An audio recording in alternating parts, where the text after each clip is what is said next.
हम लोग भावात्मक तरीके से कई बार इंग्लिश को गलत बोलते हैं। कैसे? मैं आपको एग्जांपल के साथ बताता हूं। जैसे कि अगर किसी की शादी की सालगिरह है तो उसे मैरिज एनिवर्सरी नहीं कहते, उसे वेडिंग एनिवर्सरी कहते हैं।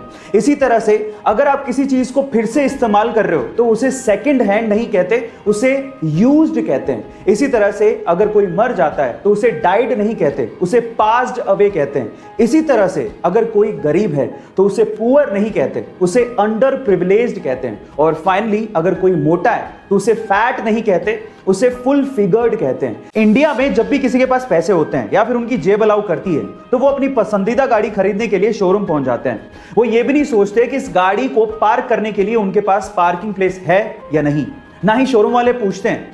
लेकिन ये इंडिया में होता है, जापान में नहीं। गाइस, जापान में अगर आपको गाड़ी खरीदनी है तो आपको पहले स्थानीय पुलिस स्टेशन पहुंचकर पार्किंग के दस्तावेज जमा कराने पड़ेंगे। उसके बाद पुलिस वाले आपको पार्किंग स्पेस सर्टिफिकेट देंगे और उसके बाद ही आप गाड़ी खरीद पाओगे। गाइस, क्या आपको भी लगता है कि इंडिया में भी ऐसा कुछ होना चाहिए? अगर किसी बोल या पत्थर को किसी ढलान पर रख दिया जाए तो वो तुरंत लुढ़क जाएगा, लेकिन चेन्नई के महाबलीपुरम में 45 डिग्री की ढलान पे एक 200 टन वजनी और 20 फीट ऊंची रॉक कितने ही 100 सालों से उसी ढलान पे बिना लुढ़के वहीं के वहीं टिकी हुई है।